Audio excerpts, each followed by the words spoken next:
stage a few years ago, I told a story about how I rescued a chicken being attacked by a raccoon.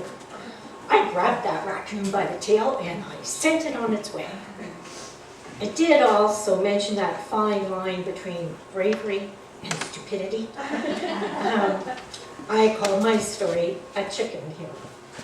The story I'm going to tell you today is one in which I chickened out.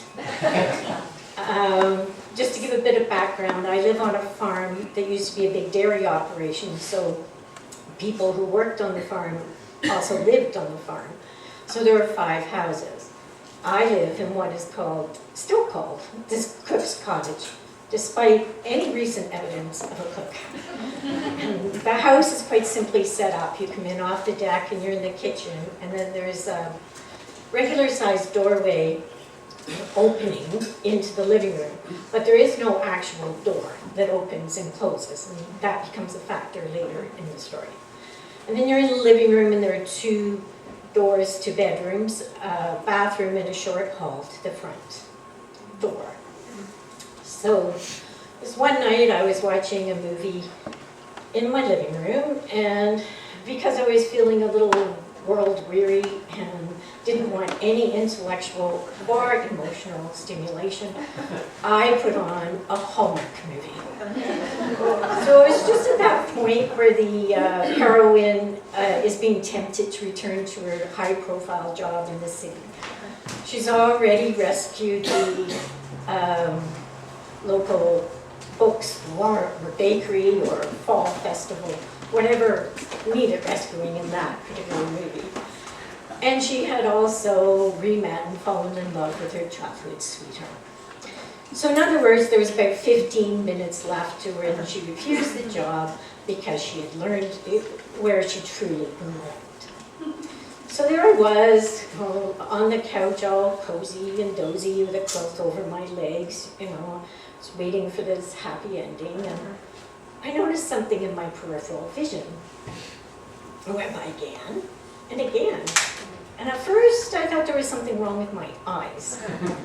And then, with some careful focus, I realized it was a bat doing laps around my living room, about a foot above the couch, maybe, and not making a sound at all. So I grabbed that quilt and I pulled it up over my head and I pushed myself back into the couch. And I didn't make a sound either. I did peek out and I saw it fly into my bedroom. So I flew into the kitchen where my phone was, still with the quilt over my head, and I phoned the property owner who also lives on the farm. So she came fairly quickly, armed with a broom. This confused me a little bit with the association of witches and bats and brooms. But she had a purpose. She was going to use it to shoot the bat. Well, at this time, the bat was hanging on the living room curtain.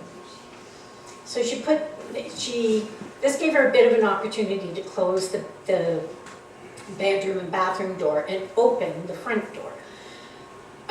And notice I say gave her the opportunity because I was cowering in the kitchen, still under the quilt.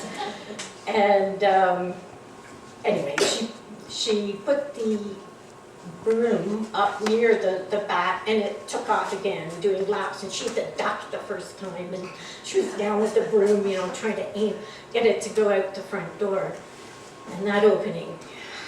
However, it chose to come through the other opening and join me in the kitchen. I was not happy. And it went back and forth in the kitchen, and Trish got a little bit more ambitious maybe with the broom, and she actually hit the bat. And it landed in an antique teacup on a side table. It was not happy. It was on its back, hissing and dissing, but then suddenly it went quiet and limp.